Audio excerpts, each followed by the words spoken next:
बिस्मिल्लाहिर्रहमानिर्रहीम। आपने अभी माशाल्लाह से कुरान की क्लास को अटेंड किया, बहुत अच्छी कुरान की क्लास रही और आप लोगों ने बखूबी साथ दिया। इसका खुदा आप लोगों को अज्र दे।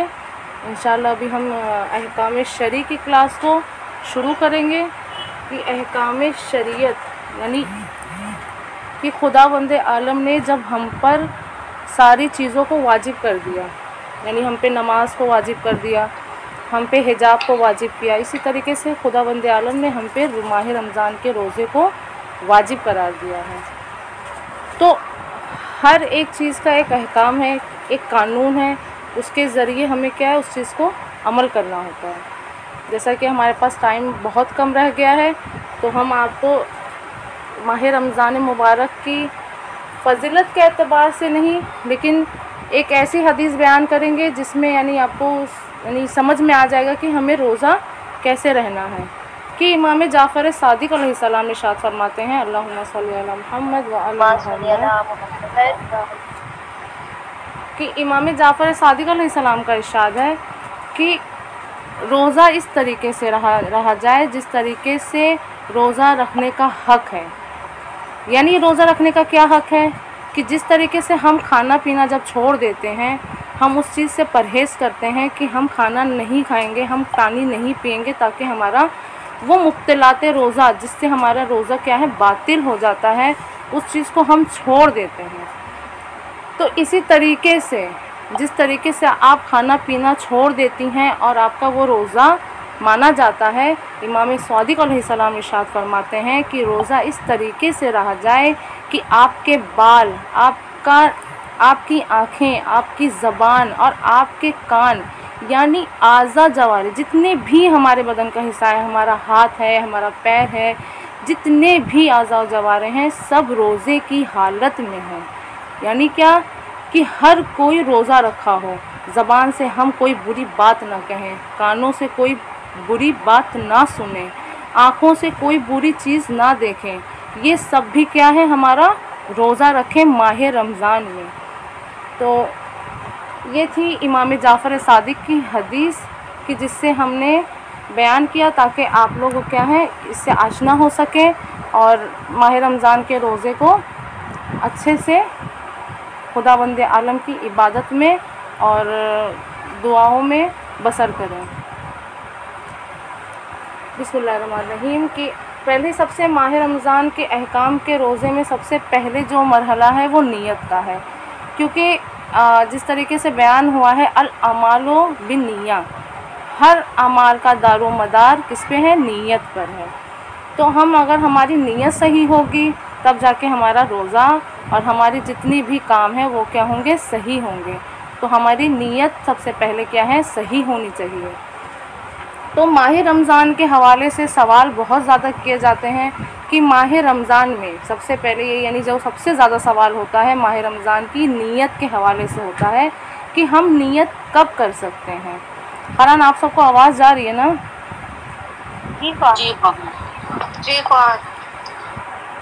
जी, ठीक है। तो माह रमज़ान के हवाले से ये बयान किया जाता है कि नीयत कब से की जाए, यानी उसकी इब्तिदा कब है और कब तक कर सकते हैं, यानी उसकी इंतहा कब है, आखिरी वक्त कब है जब हम क्या है माह रमज़ान की नीयत करें। तो उसके लिए बयान किया गया है कि नीयत माह रमज़ान यानी माह रमज़ान के रोज़ों की नीयत, उसका आप यानी अगर आप लिखना चाहती हैं तो एक जुज़वे के तौर पे, एक चार्ट के तौर पर उसको बना लें और इस तरीके से लिखें कि नीयत रोज़े माह रमज़ान की नीयत का रोज़ा, इब्तिदाई वक्त नीयत और इंतहाई वक्त नीयत। तो इब्तिदाई वक्त नीयत रोज़ा क्या है, सबसे पहले कि जिस दिन आप रोज़ा रखने का यानी आपके ऊपर वाजिब हो गया पहली माह रमज़ान पे, तो आप शब में यानी पहली माह रमज़ान के शब में आप नीयत कर लें रोज़ा रखने का, या दूसरी शब में जब आप रखने जा रही हैं तो उसकी दूसरी शब में आप नीयत रखने का यानी दूसरे दिन के लिए आप क्या है नीयत करें रोज़ा रखने की। अगर आपने शब में नीयत नहीं की है तो आप कब्ल अज़ तुल फ़ज्र यानी अज़ान सुबह से पहले क्या है आप नीयत कर लेंगे। और यहाँ पर एक सवाल ये भी पैदा होता है कि क्या शब अव्वल माह रमज़ान हम नियत कर सकते हैं, तो बेशक आप शब अव्वल माह रमज़ान क्या है नियत कर सकती हैं तमाम माह रमज़ान के रोज़े के लिए। अब यहाँ पर एक सवाल और पैदा होता है कि क्या लाजिम है हम ज़बान से जारी करें कि हम रोज़ा रखते हैं क़ुर्बतन इल्लल्लाह। और यहाँ पर भी एक बात बयान करती हुई चलूँ कि इल्लल्लाह नहीं है। बहुत सारे लोग जब नियत करते हैं तो इल्लल्लाह कहते हैं, इल्लल्लाह नहीं है, इल्लल्लाह है। यानी क्या, खुदावंद आलम की क़ुर्बत हासिल करने के लिए। तो ये सवाल है कि क्या ज़बान से हम इसको बयान करें यानी नियत करें, तो नहीं, लाजिम नहीं है। अगर आपने इरादा कर लिया है यही काफ़ी है। यानी हमारा इरादा करना कि हम माह रमज़ान में रोज़ा रखेंगे क़ुर्बतन इल्लल्लाह, तो यही काफ़ी है। अब आइए इसका इंतहाई वक्त जानते हैं कि इंतहाई वक्त क्या है कि हम कब रोज़ा की नियत कर सकते हैं। तो इंतहाई वक्त भी क्या है, क़ब्ल अज़ान सुबह, यानी अज़ान सुबह से पहले पहले हम क्या है नियत कर सकते हैं। ये इसका इंतहाई वक्त है माह रमज़ान मुबारक के रोज़े के। अब यहाँ पर एक सवाल ये है कि अगर कोई नियत ना शब में करे और ना ही उसके इंतहाई वक्त में करे, यानी अज़ान सुबह से पहले, तो उसके लिए क्या हुक्म है कि वो, तो यहाँ पर एक सवाल ये है कि अगर उसने जानबूझकर उसने क्या है रोज़े की नियत नहीं की है, तो उसके लिए उस दिन की क़ज़ा वाजिब है, अगर उसने जानबूझकर नियत नहीं की है।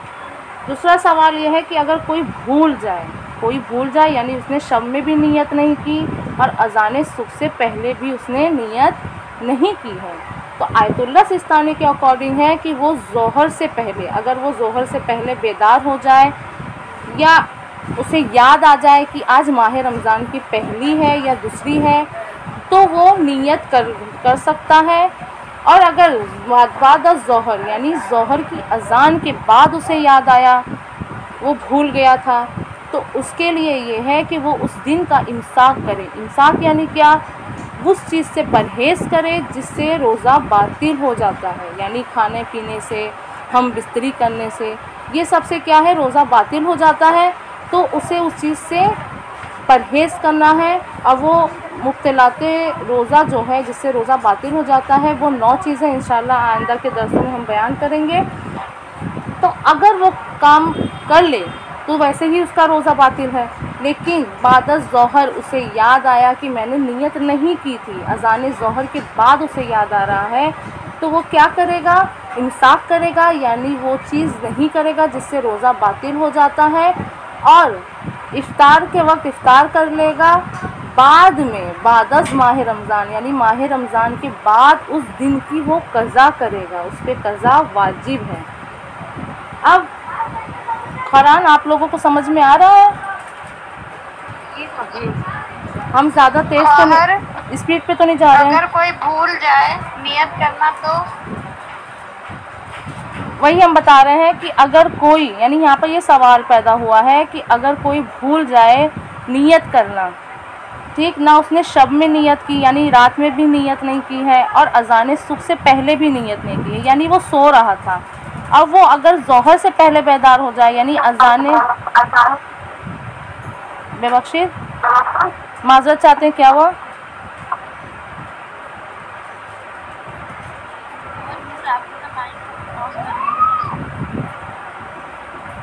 तो अगर वो ज़ोहर से पहले बेदार हुआ है यानी वो सो के उठा है और उसे याद आ जाए कि नियत नहीं किया है, तो वो नियत कर सकता है और उस दिन का रोज़ा उसका सही है। लेकिन अगर वो अज़ान ज़ोहर के बाद जागे तो और वो याद आ जाए कि उसने नियत नहीं की है, तो अगर वो ज़ोहर के बाद नियत करना चाहता है तो उस दिन का रोज़ा उसका माना नहीं जाएगा, क्योंकि माह रमज़ान मुबारक में ज़ोहर के बाद की नियत को कबूल नहीं किया गया है। वो उस दिन कुछ खाएगा नहीं, कुछ पिएगा नहीं, यानी मुफ्तलाते रोज़ा को अंजाम नहीं देगा। बाद में माह रमज़ान के बाद उस दिन की उसको क़ज़ा करना वाजिब है। और समझ में आया आपको ये सवाल? जी हाँ। जी, चले माशाल्लाह। यानी वहाँ जोहर से पहले अगर जाग जाए, नियत ना करे तो नियत कर सकता है, रोज़ा सही होगा। लेकिन अगर जोहर के बाद वो जागे और अब चाहे नियत करना, उसका रोज़ा तो सही होगा, लेकिन माह मुबारक रमज़ान के बाद कज़ा भी करेगा। जी जी जी जी, बेशक हुआ। माशाल्लाह, अहसन। तो अब इसी तरीके से ये थे माह रमज़ान के रोज़े की नियत, कि किस तरीके से हमें माह मुबारक रमज़ान में नियत करनी है। अगर आप लोगों को समझ में ना आया हो तो हम वापस से रिवाइज़ करें इस चीज़ को। समझ में आया? जी ठीक है। अब आइए, हमारा भी ये सवाल था कि जैसे हमने ये माह मुबारक रमज़ान की नियत के लिए ये रोज़ा रखा है, ठीक, उसका इब्तिदाई और इंतहाई वक्त जान लिया। अब माह मुबारक रमज़ान की कज़ा रोज़ा जब रखते हैं, उसकी नियत इब्तिदाई और इंतहाई वक्त का क्या है, और जिस तरीके से हम क्या है मुस्तहब रोज़ा रखते हैं, तो उसकी नियत और इब्तिदाई और इंतहाई वक्त का नियत का वक्त क्या है। तो यहाँ पर अब आइए, माह मुबारक रमज़ान की कज़ा और रोज़ा मुस्तहब की नियत किस तरीके से, यानी किस उसकी इब्तिदाई वक्त और उसका इंतहाई वक्त क्या होगा। तो कज़ा रोज़ा माह रमज़ान की वो इब्तिदाई वक्त ये है कि रोज़ा रखने से एक दिन पहले, यानी एक रात, यानी जिस दिन हम रोज़ा रख रहे हैं उसके रात में हम क्या करें, नियत कर लें। अगर रात में हम नियत नहीं किए हैं तो हमें अज़ान सुबह से पहले क्या है, नियत कर लेना है। ये कज़ा रोज़े के अहकाम में से है। और उसका इंतहाई वक्त क्या है, इंतहाई वक्त ये है कि क़ब्ल अज़ान सुबह, यानी अज़ान सुबह से पहले आपको रोज़े की नियत, कज़ा रोज़े की नियत करनी है। अगर हमने नहीं किया तो ज़ोहर से पहले उसका इंतहाई वक्त है, यानी आपने मुब्तिलात रोज़ा का अंजाम नहीं दिया और आप ये इरादा रखती हैं कि आपको आज कज़ा रोज़ा रखना है, तो आप ज़ोहर की अज़ान से पहले नियत कर सकती हैं। इसी तरीके से मुस्तहब रोज़े के लिए बयान किया गया है कि मुस्तहब रोज़े की इब्तिदाई क्या है। इब्तिदाई, अगर हम चाहते हैं कि 13 रजब है और 13 रजब को हम चाहते हैं कि हम नियत करें, रोज़ा रखें, तो हम शब 13 यानी 12 की शब में, 12 की रात में हम क्या कर लेंगे, नियत करेंगे दिन के रोज़ा रखने के लिए। अगर हमने नहीं रखा, मुस्तहब रोज़ा रखना है हमें और हमने नहीं नियत की, तो उसके लिए भी यही हुक्म है कि अज़ान के लिए आप जब नमाज के वक्त उठी हैं और अज़ान हो रही है और आप सोच रही हैं कि आज हम मुस्तहब रोज़ा रख लें, तो आप नियत कर सकती हैं। और आपने नियत नहीं की है और आपका मगरिब का टाइम आ गया, यानी मगरिब का वक्त हो चुका है और आपने सुबह से कुछ खाया पिया नहीं है, और आप ये सोच लें कि चलें आज हमने कुछ खाया पिया नहीं है और हम क्या कर लें, आज मुस्तहब रोज़े की नियत कर लें, तो ऐसा आप कर सकती हैं और आपका रोज़ा माना जाएगा, यानी मुस्तहब रोज़ा माना जाएगा। कब? क़ब्ल नमाज मगरिब, अज़ान मगरिब। तो उस वक्त क्या है, आपका रोज़ा ये सही होगा और मुस्तहब रोज़ा में शुमार होगा। फरहान, आपको ये समझ में आया कज़ा रोज़े की नियत और रोज़े मुस्तहब की नियत? जी हम बहुत तेज़ी से तो नहीं बोल रहे हैं ना? नहीं कज़ा रोज़े की खबर एक बार और बता दीजिए। देखिए, कज़ा रोज़े के लिए ये बयान किया गया है कि जिस तरीके से आप माह रमज़ान में नियत करती हैं उसी तरीके से कज़ा रोज़े की भी नियत करेंगी, लेकिन उसमें शरीयत ने आपको एक पॉइंट ये दे दिया है कि आप अज़ान सुबह से पहले, आप ये इरादा अज़ान सुबह से पहले आपने नियत कर ली। अगर आपने अज़ान सुबह में नियत नहीं की है और ज़ोहर का वक्त करीब है, यानी नमाज ज़ोहर का वक्त करीब है, अज़ान आप अभी ये देख रही हैं कि अभी 5 मिनट में अज़ान होने वाली है और आपने ना नाश्ता किया है, ना खाना खाया है, ना पानी पिया है, कुछ भी नहीं किया है, तो उस वक्त आपके ऊपर ये है कि अगर आप रोज़ा रखना चाहती हैं कज़ाए माह रमज़ान, तो आप नियत करेंगी कि आज मैं रोज़ा रखती हूँ, तो वो आपका रोज़ा माना जाएगा, आपके वो रोज़े कबूल होंगे इंशाल्लाह। तो ये थी कज़ा रोज़े की नियत। अब सवाल ये पैदा होता है कि क्या माह रमज़ान में या जो भी हम रोज़ा रखते हैं उसमें नियत का इस्तिमरार होना ज़रूरी है। इस्तिमरार यानी क्या, कि हम नमाज सुबह से नमाज मगरिब, यानी अज़ान सुबह से अज़ान मगरिब तक हम यही इरादे में रहें कि हमें रोज़ा रखना है क़ुर्बतन इल्लाह, यानी हमारी नियत क्या रहे, सिर्फ़ यही कि हम आज रोज़ा हैं, हमें आज नहीं खाना, हमें आज मुफ्तलाते रोज़ा नहीं अंजाम देना, ये हमारी क्या है, नीयत है। और हम क्या कर रहे हैं, खुदावंद आलम के क़ुर्ब हासिल करने के लिए, उसके करीब आने के लिए ये काम को अंजाम दे रहे हैं। इसे कहते हैं इस्तिमरार। लेकिन अगर कोई शख्स, क़ुरान इसको तवज्जो दीजिएगा, ये बहुत ही बारीक मसला है कि अगर आप देखें हम ये काम अंजाम दे देते हैं और हमें नहीं समझ में आता कि हमारा रोज़ा बातिल हो चुका है। किस तरीके से? यहाँ ये सवाल होता है कि कोई शख्स, अगर आपको नोट करना है तो आप नोट भी कर सकती हैं कि कोई शख्स है, उसने माह रमज़ान में रोज़ा रखा। बहुत अक्सर ये जो अभी नए नए बालिग होते हैं, या वो बच्चे जो एग्ज़ाम दे के आए होते हैं, या वो ख़वातीन जो क्या है बहुत ज़्यादा काम कर लेती हैं, तो उनको ये वसवसे आते हैं। यानी बहुत सारे मरहले हैं जिसमें ये हमें वसवसे आते हैं। ठीक है, अब हम ये सवाल करते हैं कि वो शख्स जिसने क्या है माह मुबारक के रमज़ान के रोज़े रखे हैं, अब वो पूरा दिन वसवसे में रहे। किस तरीके से वसवसे में रहे कि मैं खाना खा लूँ या ना खाऊँ, मैं पानी पी लूँ या ना पीऊँ, इस तरीके से वसवसे में है। या वो ये नियत अपनी नियत को क्या कर ले, कत कर ले, यानी क्या कर ले, ये कह दे कि आज मैं रोज़ा रखूँगा ही नहीं, रखूँगी ही नहीं। ये नियत करना इसके लिए रोज़ा बातिल होने का सबब बनता है। तो पहले मरहले में वो शख्स आते हैं, वो ख़वातीन आती हैं कि जिनके लिए बयान किया गया है कि अगर वो एक बार नियत करें और कत करने की नियत कर लें कि नहीं आज हम क्या है रोज़ा नहीं रखेंगे, हम रोज़ा नहीं रखेंगे, या वसवसे में रहें कि रखें या ना रखें, लेकिन बाद में वो इस्तग़फ़ार कर ले, नहीं मैं इस्तग़फ़ार करता हूँ, मैं करती हूँ और मैं क्या हूँ, रोज़ा रखूँगी। तो इसका ये कहना, यानी उसने पहले क्या कर लिया था, नियत को कत कर लिया था, नियत को तोड़ दिया था कि हम आज रोज़ा नहीं रहेंगे, या वसवसे में थी कि हम रोज़ा रखें या ना रखें, अब बाद में उसने इस्तग़फ़ार कर लिया है, उसके लिए ये हुक्म है। आयतुल्लाह सिस्तानी फरमाते हैं कि रोज़ा उसका बातिल हो जाएगा, भले उसने इस्तग़फ़ार ही क्यों ना कर लिया हो, लेकिन उसका रोज़ा बातिल हो जाएगा। और उसके हुक्म में क्या बयान किया गया है, हुक्म में ये बयान किया गया है कि वो उस दिन में इस्तिंसाक करेगा, यानी कुछ भी खाए पिएगा नहीं, और उसके बाद यानी माह रमज़ान के बाद उस रोज़े की उसे कज़ा करना है जो उसने अपने वसवसे और क़त्अ नियत से तोड़ दिया था। ये वाला समझ में आया क़ुरान आपको? इसमें आप लोगों को कोई सवाल?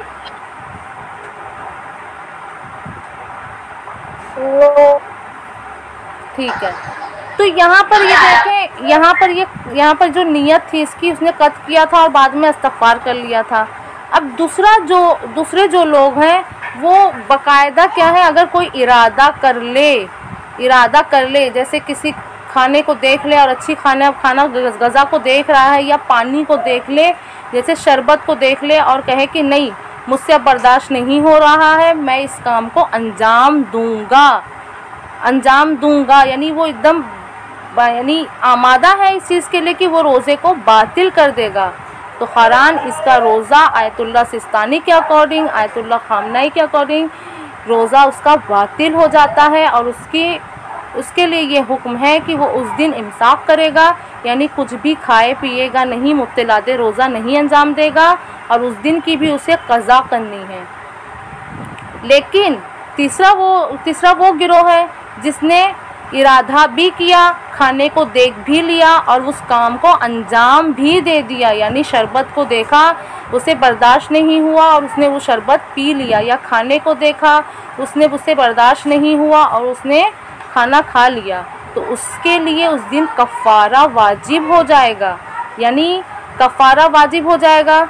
कफ़ारा एक दिन का अगर हमने जानबूझकर कज़ा कर ली हो रोज़े की, यानी हमने रोज़ा नहीं रखा है और तोड़ दिया है रोज़े को, तो हम पे कफ़ारा वाजिब हो जाता है। और कफ़ारा एक दिन के रोज़े के बदले हमें 2 महीना रोज़ा रखना होगा।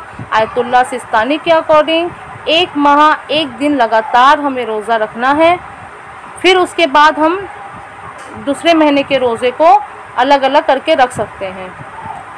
या 60 फ़कीरों को खाना खिलाना है, यानी 60 फ़कीर और मिस्कीन को खाना खिलाना है, या एक ग़ुलाम आज़ाद करना, जो इस ज़माने में मुमकिन नहीं है।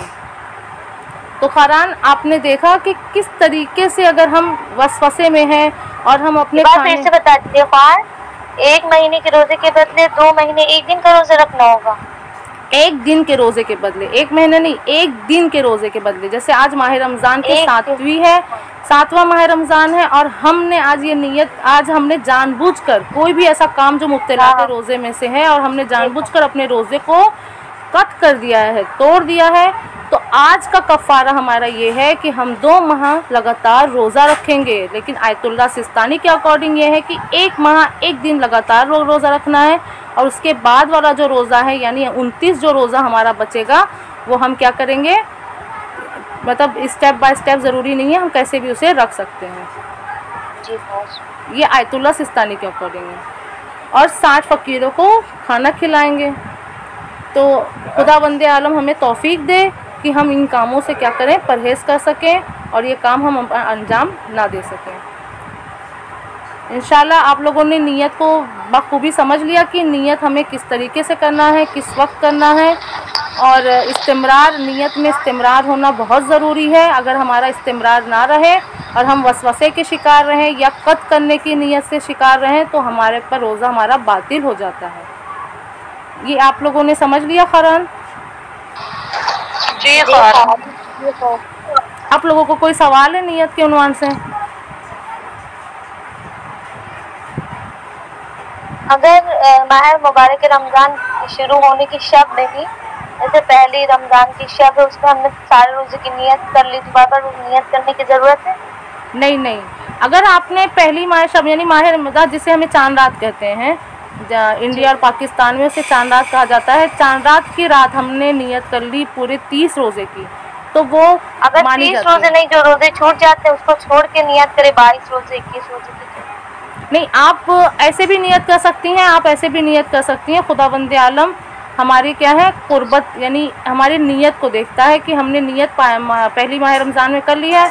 अब वो 30 हो या 22 हो, वो ख़वातीन का मसला है, वो उनके ऊपर है कि किसी ख़वातीन को ये वसवसा भी रहता है कि वो होंगी, लेकिन वो पूरे माह रमज़ान नहीं होती हैं। तो अगर वो चाहें तो वो नियत कर सकती हैं, ऐसे भी और ऐसे भी। जी, बहुत शुक्रिया। तो चलें, ये माह रमज़ान की नियत के हवाले से था कि हमें नियत कैसे करनी है और इंशाअल्लाह हम क्या है वसवसे के शिकार ना रहें। अब आइए हम हमारे लिए माह रमज़ान में, ये माह रमज़ान के रोज़े के लिए बयान किया जा रहा है कि शराइते वजूब रोज़े, यानी क्या कि जिस पे वाजिब है कि वो रोज़ा रखें।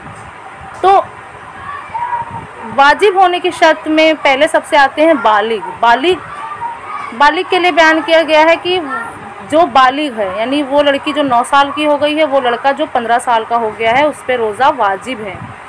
दूसरी शर्त है आकिल होना, यानी दीवाना ना हो, आकिल हो। तीसरी शर्त है रोज़े के वाजिब होने की कि वो बेहोश ना हो, यानी वो होश में हो, बेहोश ना हो, यानी कोमे में ना गया हो या किसी वजह से वो बेहोश पूरा दिन ना रहे। चौथी शर्त यह है कि रोज़ा रखना उसके लिए ज़रर ना हो। तो रोज़ा रखना उसके लिए ज़रर ना हो यानी वो मरीज़ ना हो। मरीज़ में बहुत सारी कैटेगरी आती है, इंशाल्लाह मैं आपको बयान करूँगी। पांचवी शर्त यह है कि वो मुसाफिर ना हो, यानी वो सफ़र पे ना हो। इसके लिए मरहले में हम बयान करेंगे कि मुसाफिर कैसा ना हो, और वो खातून जो क्या है हैज़ और निफास से पाक हैं, उन पे रोज़ा वाजिब है। तो आपने समझ लिया कि किन पे रोज़ा वाजिब है। पहले तो बालिग हो, आकिल हो, बेहोश ना हो, रोज़ा रखना उसके लिए ज़रर ना हो, वो मुसाफिर ना हो, और वो खातून क्या है हैज़ और निफास से पाक हो। तो इस पे क्या है रोज़ा वाजिब है। अब इसी के बरअक्स चले जाएं, इसी के बरअक्स जिन पे क्या है रोज़ा वाजिब नहीं है। किन पे रोज़ा वाजिब नहीं है? जो बालिग नहीं है, यानी वो अभी 9 साल की लड़की नहीं हुई है और वो लड़का जो अभी 15 साल का नहीं हुआ है, तो उस पर क्या है रोज़ा वाजिब नहीं है।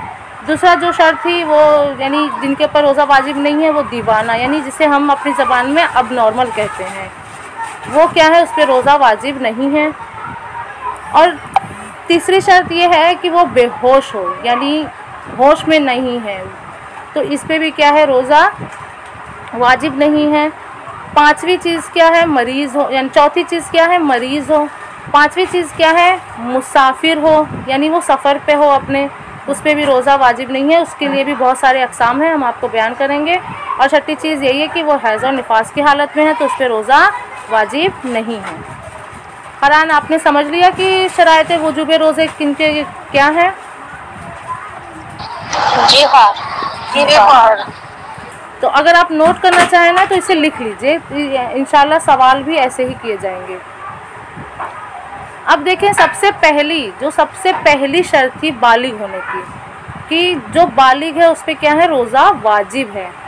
तो बालिग होने की शर्तों में अगर, यानी यहाँ बयान किया गया है कि अगर वो सुबह यानी सुबह की अजान से पहले बालिग हो जाए, सुबह की अजान से पहले बालिग हो जाए तो उस पर रोज़ा वाजिब है, वो रोज़ा रखेंगी। अब यहाँ मसला ये नहीं है, मसला ये है कि हमारे इधर माशरे में जो 9 साल की लड़की है उसके लिए ये हुक्म है कि वो बच्ची है, जबकि उसके ऊपर फ़र्ज़ है कि वो तमाम चीज़ें जो अहकाम की हैं, नमाज, हिजाब, रोज़ा, यानी हर वो चीज़ जो बालिग होने के बाद हम पे वाजिब हो जाती है, उस 9 साल की लड़की पर वाजिब हो जाती है। अब यहाँ पर किसी ने ये सवाल किया था कि 9 साल किस तरीके से हम कहेंगे, हम अपनी इंग्लिश के हिसाब से 9 साल लेंगे या जो हम उर्दू कैलेंडर के हिसाब से, यानी रबी अव्वल से लेके ज़िलहिज का जो महीना होता है जिसे हम कमरी महीना कहते हैं, क्या उस हिसाब से हम जोड़ेंगे? तो यहाँ पर ये बयान किया गया है कि लड़की और लड़कों की बालिग होने के लिए हमें कमरी, यानी हमें अपने उर्दू के साल को जोड़ना है। उर्दू के साल के हिसाब से अगर हमारी लड़की 9 साल की हो गई है या हमारा लड़का 15 साल का हो गया है तो उस पर रोज़ा वाजिब है। अब यहाँ पर एक किसी ने सवाल किया था कि इंग्लिश के हिसाब से, यानी शमसी सालगिरह के हिसाब से वो कितने साल की होगी, वो लड़की कितने साल की होगी? तो आयतुल्लाह सिस्तानी फरमाते हैं कि वो लड़की जो इंग्लिश के हिसाब से, यानी जो हमारा जनवरी, फरवरी, मार्च, अप्रैल ये वाले हैं, यानी 2022 का महीना जो चल रहा है, साल चल रहा है, इस हिसाब से हमारी लड़की कितने साल की होगी? तो आयतुल्लाह सिस्तानी फरमाते हैं वो लड़की तकरीबन 8 साल 8 महीना 10 दिन की जब वो हो जाए इंग्लिश के हिसाब से तो वो बालिग हो जाती है। कमरी के हिसाब से 9 साल की हो जाती है और इंग्लिश के साल के हिसाब से 8 साल 8 महीना 10 दिन की जब वो हो जाए तो वो क्या हो जाती है, बालिग हो जाती है और उस पर रोज़ा वाजिब हो जाता है। फरहान, आपने समझ लिया कि हम पे रोज़ा कब वाजिब है? जी हाँ, जी हाँ। इसी हिसाब से एक बार जी और एक बार बता दीजिए इंग्लिश वाली डेट फरमाया है 8 साल 8 महीने 10 दिन। आयतुल्लाह सिस्तानी फरमाते हैं तकरीबन 8 साल 8 महीना 10 दिन की जब वो हो जाए तो वो बालिग हो जाती है। अब इंग्लिश के हिसाब से इसका मतलब ये है कि उसकी तारीख तकरीबन 97 दिन 22 यानी 22 घंटे 48 मिनट पहले वो क्या हो जाती है, बालिग हो जाती है उर्दू के हिसाब से। यानी उर्दू का हमारा वो 9 साल की हो जाती है, लेकिन अभी इंग्लिश के हिसाब से वो 9 साल की नहीं हुई है। फिर भी हम उर्दू के हिसाब से देखेंगे कि वो बालिग हो चुकी है और हम पे क्या है, रोज़ा वाजिब हो जाएगा। इसी तरीके से लड़कों के लिए बयान किया गया है कि वो 15 साल कमरी हो जाए, यानी उर्दू के हिसाब से वो 15 साल का हो जाए। और उसके लिए बयान किया गया है कि इंग्लिश के हिसाब से वो तकरीबन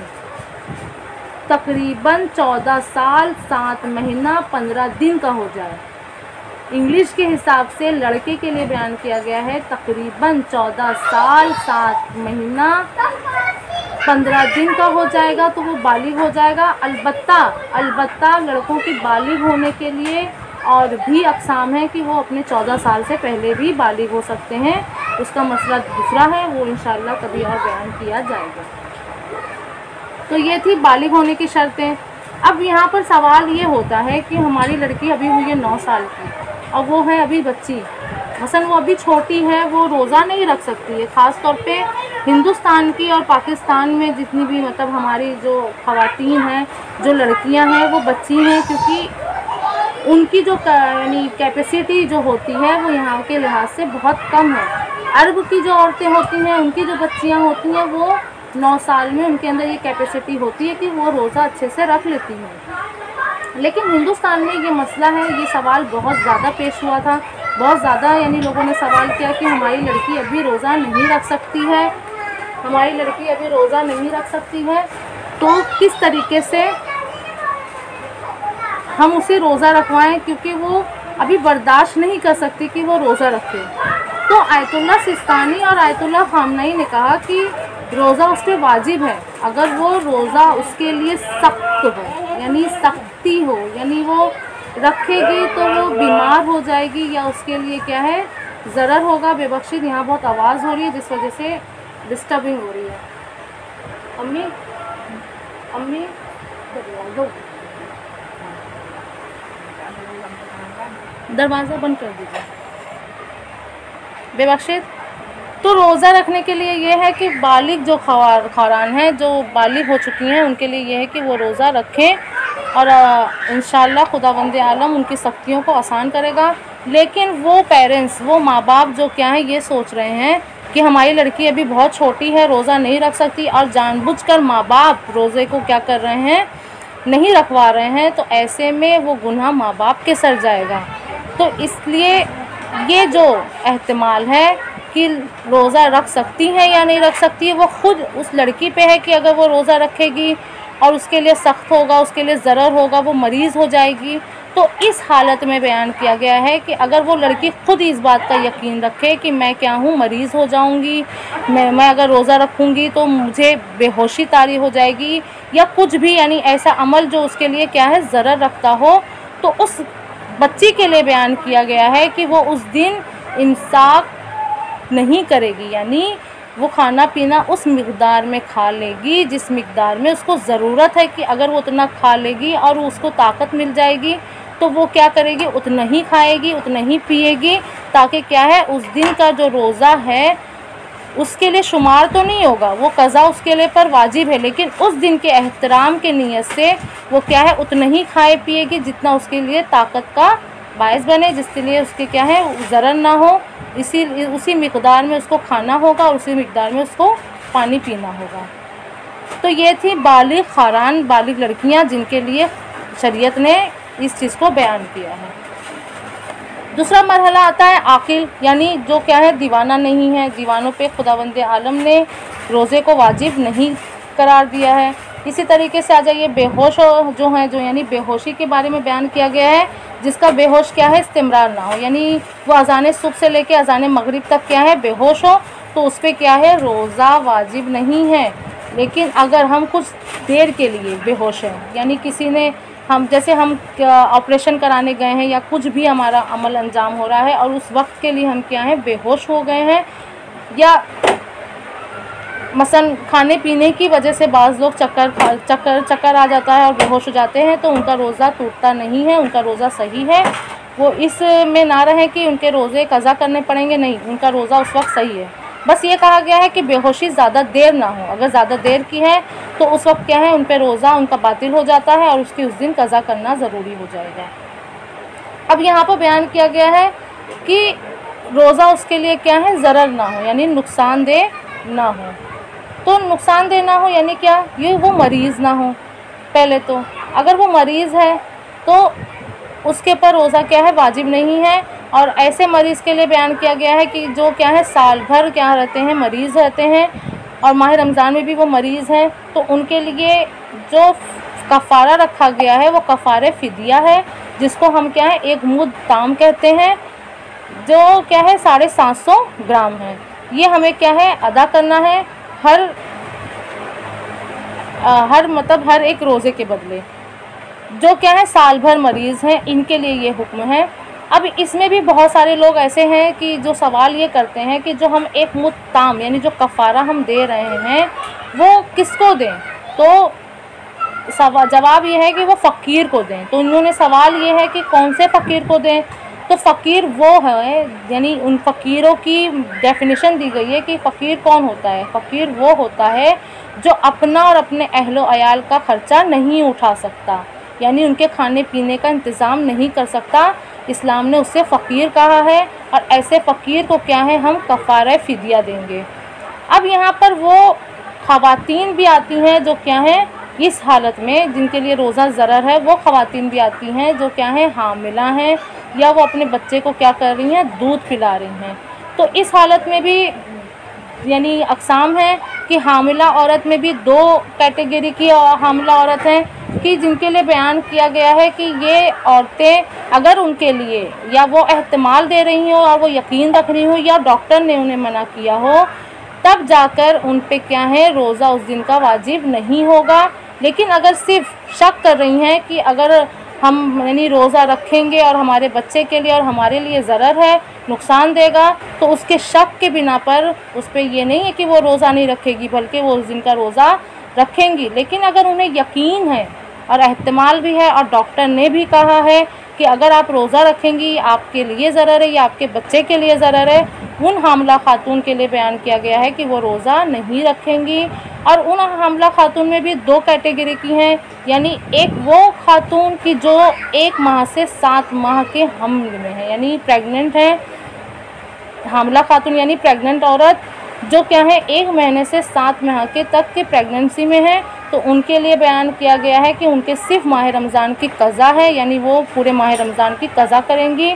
और बाद में जब यानी डिलीवरी हो जाए या जब वो सही हो जाए तब वो उसकी क्या है, आने वाले माह रमज़ान से पहले क्या है, वो रोज़े की क़ज़ा कर लेंगी। अगर उन्होंने क़ज़ा नहीं की है, ये सवाल भी है कि अगर उन्होंने क़ज़ा नहीं की है तो उनके लिए ये हुक्म है कि अगर माह रमज़ान से पहले आने वाले माह रमज़ान से पहले उन्होंने क़ज़ा नहीं की है, तो उनके लिए ये हुक्म है कि वो माह रमज़ान के बाद उसकी क़ज़ा भी करेंगी और हर दिन के बदले 1 मुद्द ताम देंगी। ये वो ख़वातीन थी जो 1 माह से 7 महीने वाली थी।